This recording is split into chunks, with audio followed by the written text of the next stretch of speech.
Good morning, everyone. I'm Tracy Wang. I'm an investor and head of special projects at Framework Ventures. We have a great panel today talking about deploying capital in crypto, what investors are looking for in 2025, and a little bit more about Framework and myself. Framework, we're a crypto native venture fund based in San Francisco. I'm personally in the New York City area. Founded in 2019. I think we're currently deploying out of our fourth fund, and I think overall across all the funds, we manage over $1 billion in assets. Before that, I was a reporter and editor at CoinDesk, and so Consensus is a conference near and dear to my heart. And I'm going to actually now, maybe we can just go down the line and everyone can just briefly intro themselves, maybe a little bit more about their background and the fund that they work at. Thanks a lot. I'm Ivan de Lastours. I work for the French Sovereign Wealth Fund and I manage the crypto exposure in crypto since 2015. And our goal is to have on-chain exposure, which took us 8 years. But now we have a direct investment token fund and we have a VC fund of fund, a direct equity investment strategy, and we do grants and loans to crypto projects. And globally, we have 170 million. Sorry. So someone is not happy about our exposure. It's 170 million euro global exposure to crypto. Okay, we're back. Hey everyone, I'm Francis. I'm currently a partner at Tribe Capital's crypto team. Tribe Capital, we were founded in 2017, and our goal is really to bring data science to the earlier stages of investing. Today, we have just under $2 billion of assets under management across all of our funds. And on the crypto side, we're deploying just over 100 mil into early stage investments, primarily looking at token stuff, but we're open to everything. Thank you for having me, Keli Callaghan. I think we might be over 3 billion all the way up on this panel here. My whole background is marketing, comms, big brand strategies. I was CMO of a layer one, and now I'm a partner at Arrington Capital. We are a hedge fund with both a liquid trading and venture capital business. So we do a lot of really early stage checks, early stage founders. We've always been Web3 based here in the US, and the fund's about 7 years old now, and we've made over 350 private venture investments across Web3. Hi, good morning. My name is Mark Cachia. I'm at Sitel Digital, which is a venture and opportunistic investor in blockchain. We've been around since 2017, and we most recently have a mandate from the Web3 Foundation to deploy a Polkadot ecosystem fund, which we've been deploying.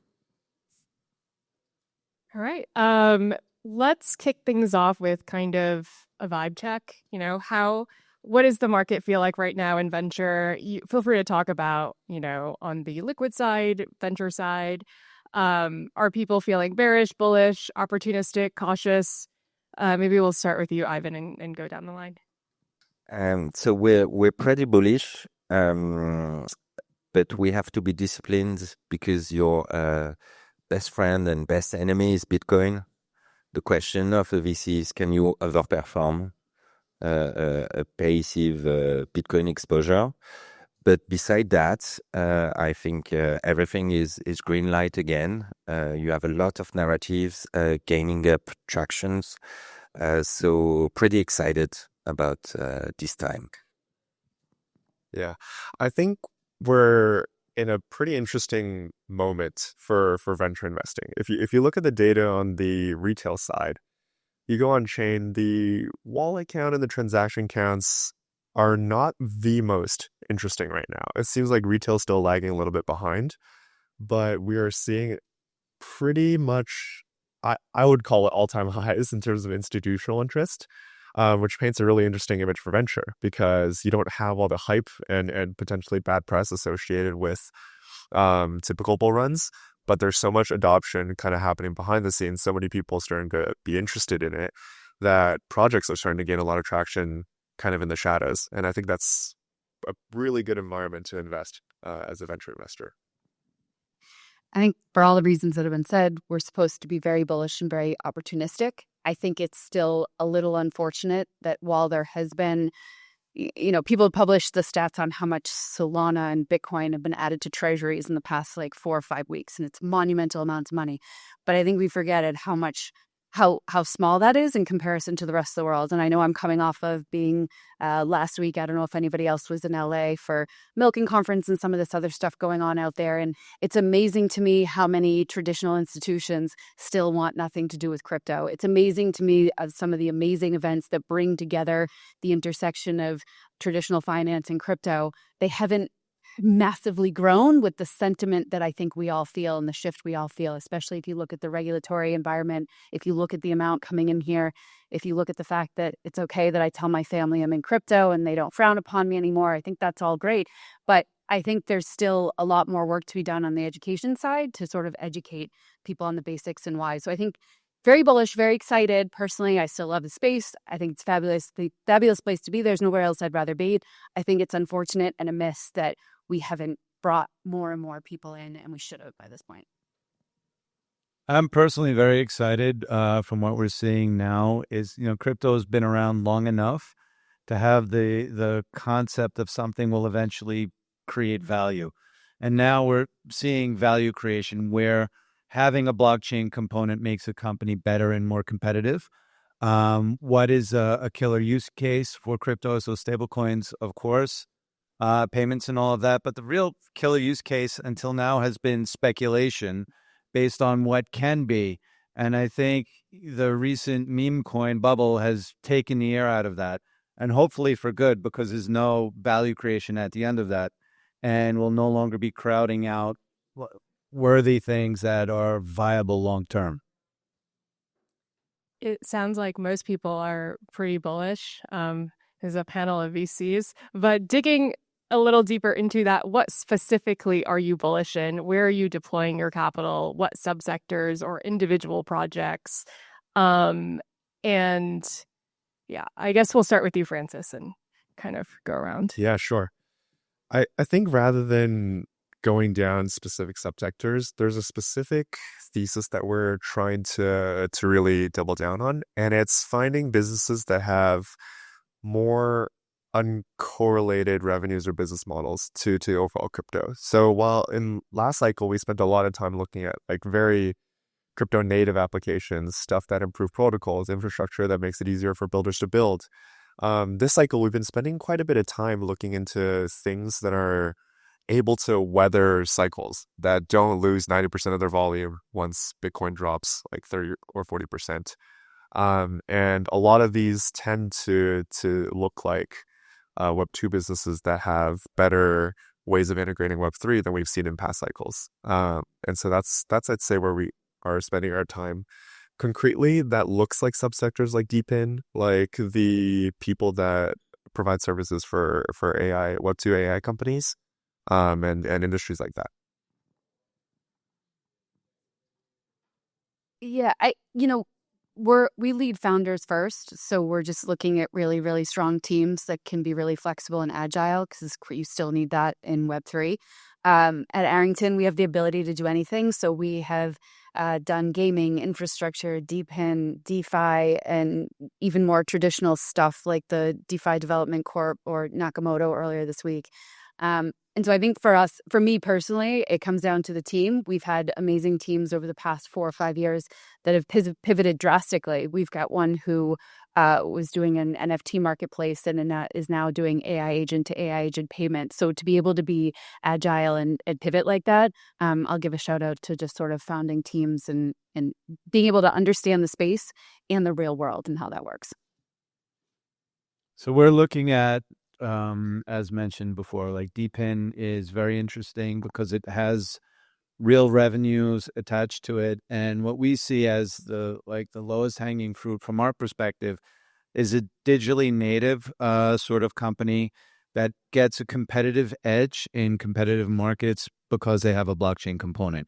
And in this instance, it's a gaming company where they can have in-game assets that can be traded, and the user won't see any Web3 component. It's Web2 but Web3 makes it better. And I think we'll see more and more of that as it generates more profits for the companies that use it. We're not crypto natives. We're a TradFi company. We have 5,000 employees, balance sheet of 80 billions, and we are very slow. And our IT systems are bleeding every day. So when we look at DeFi and the efficiency of this new infrastructure, we're very, very excited. And the difference between DeFi summer and now is that your counterparty is not a retail investor. It can be BlackRock. It can be JP Morgan on Ondo. And we're very excited about this because we see operational optimization that are kind of amazing for a bank. So as a bank, we think this is the moment to invest and to improve your infrastructure. So we're very excited about this specific topic. For the rest, of course, DePIN, real world assets, of course. Also gaming, we're still excited. But for now, we have a focus on DeFi. I'm curious, given some of the changes that you, Francis, and Ivan, you just talked about, like, is that changing kind of the types of deals that you're looking for, whether it be a more like less token projects, more equity, more kind of fintech Web2 style investing, maybe, you know, no longer backing pre-token projects and just buying liquid? Like, I'm curious if you guys have shifted the strategy from, say, like a few years ago where it was just pure venture. Yeah. Great question. I think for different reasons, we're starting to look a little bit more at equity. And I think the primary reason is that for the first time in a while, we're starting to see clear line of sight to liquidity for larger exits, especially in the most recent M&A that both Coinbase and Kraken have done. That being said, even when you look at businesses that, like I mentioned, that potentially look a little bit more like Web2, that are supercharged with Web3, we think that there is an unmistakable power that a token can have with bootstrapping these businesses, with incentivizing, with decentralizing a community and kind of almost weaponizing that community to grow your business. So we haven't stopped looking at tokens. In fact, we're doubling down on the power that a token can have for some of these businesses. I'm here just to follow on, like, when you're looking at the equity deals, like, do you evaluate that differently than, you know, a token project?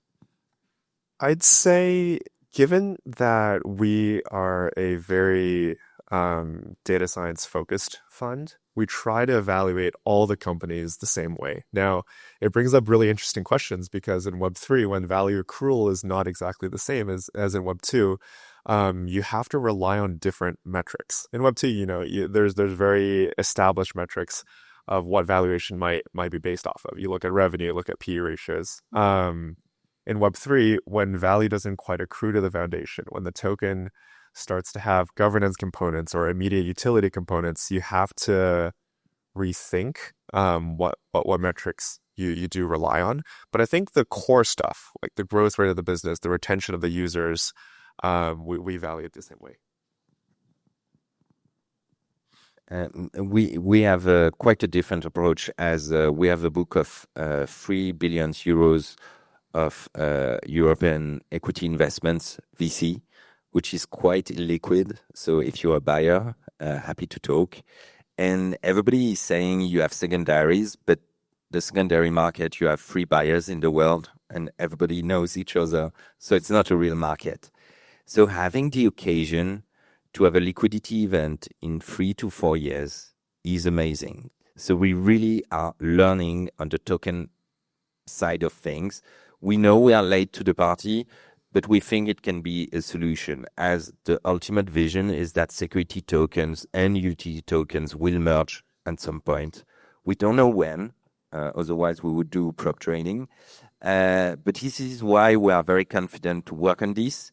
And hopefully we can bring more liquidity to illiquid space, like the private credit is a big thing right now. So as a bank, we're very sensitive to this. So we have kind of a different approach, but at the end, we can invest in the same projects than real crypto native funds like you guys.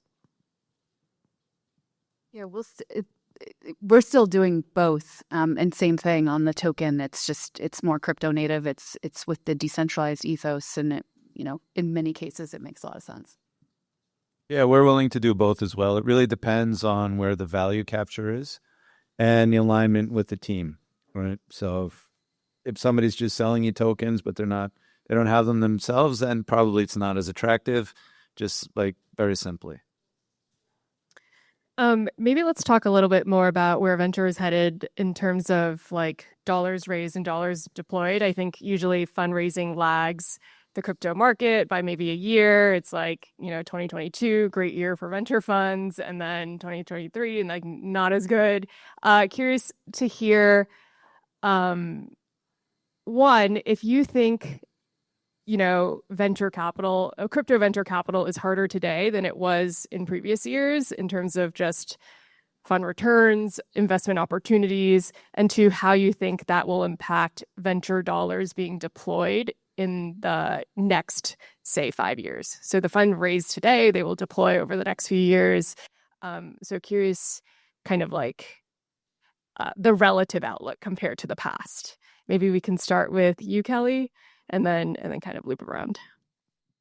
Yeah, it's a good question. I think it's changing a little. I think a couple of things. One, back to my earlier point, we were just starting off. There's some new capital flowing, but in comparison to what could be, I think it's still lagging. I think some funds are going to have a tough time going out and raising additional funds. We're a little different because we're open-ended, and for us, I think we're also balancing the venture. There's a healthy tension with the venture versus the liquid side of the business, and so if valuations get too high, we're going to pull back on some of the venture, and we see opportunities in liquid or secondaries or whatever those models, or even picking up market rates of just spot trading or real-time purchasing of tokens based on what's going on and what we're seeing in the market. So I think it changes a little. I don't think it gets easier. And I think the funds, we're continuing to look at a lot of projects, and we haven't probably invested as much in venture as we usually have.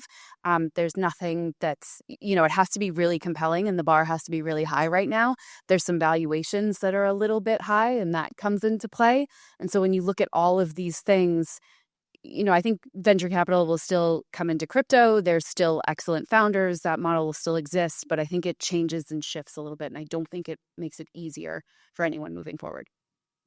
I think it's completely shifted. So back in 2017, 18, you could get something in a private round before a token launch, and then the token launch was the exit liquidity for the funds, but they didn't build anything yet. The teams didn't build anything yet. And I think now investors are informed by that experience, right? So what is actually viable, what is actually going to generate revenue, what can already be generating revenue. And I think these types of companies, businesses, projects will attract capital, and the super speculative ones will have a much harder time. And there are corollaries throughout history. Everyone talks about the dot-com bubble, and I think that's applicable here. Like, just, it's something new, something exciting. People can't really imagine what the possibilities are going to be, but they know they're going to be big.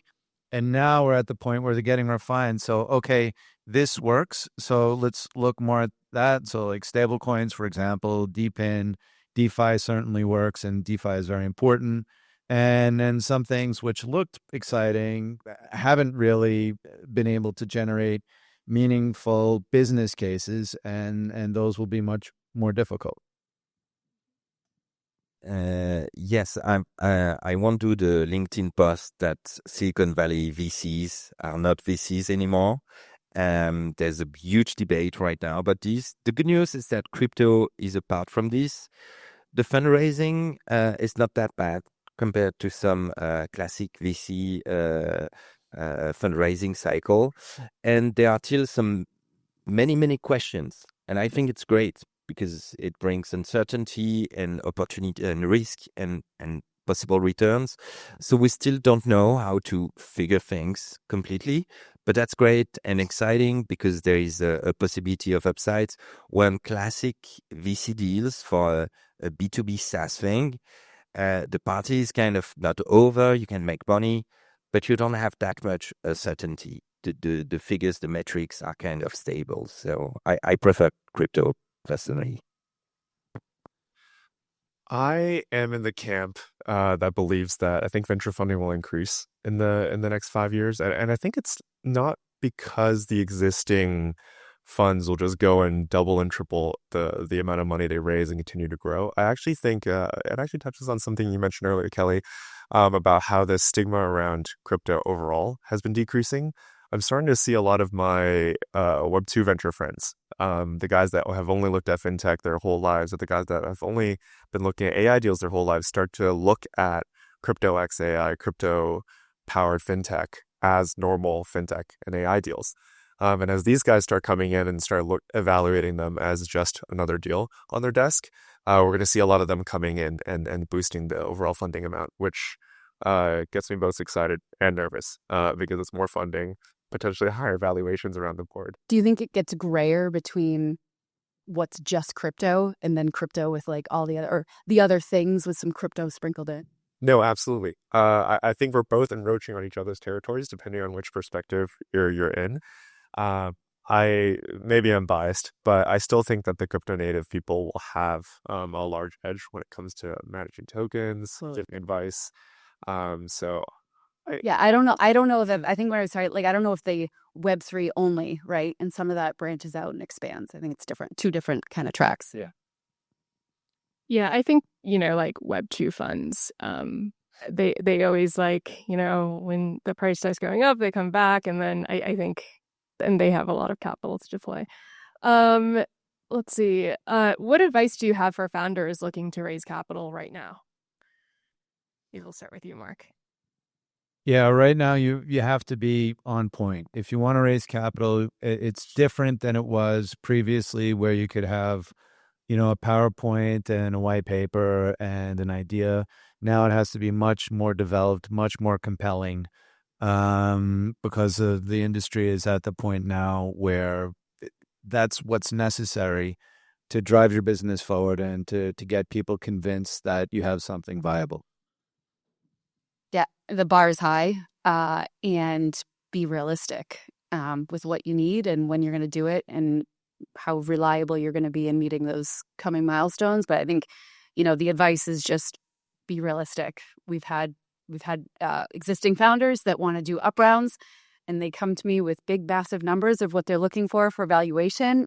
Like, cut that by about a sixth, and then sure, maybe you can raise that over the next month. Yeah. My biggest piece of advice is I think we're starting to go beyond the point where you can come with a really grand, ambitious vision. And because nobody else is doing it, you can pass it off as like, hey, we're going to bring all of TradFi on chain, or we're going to move everything on chain, or have these like big visions as kind of your end goal. I think now it's more important than ever to come with an extremely like precise like hook, like something that you're precisely solving that everyone is running into with a pain point. And then you can obviously go on and like have your 5-year, 10-year plan be that grand vision. But having that hook right now is more important than ever. The good news right now is that for funders, you have a whole ecosystem that can clearly help you. You have grants and you have so many foundations now. So my advice is first, before dilution, try to get some good grants, try to build another version of these. And the idea is not to, tell the XRP Foundation that you will develop an XRP and do something else. The idea is to find a common use case that is useful for everybody. But honestly, right now, the good news is that you can really hustle, and that's great. And it shows kind of a maturity, a good understanding of the ecosystem. So I'm very excited about that. And if you need context, we help the funders.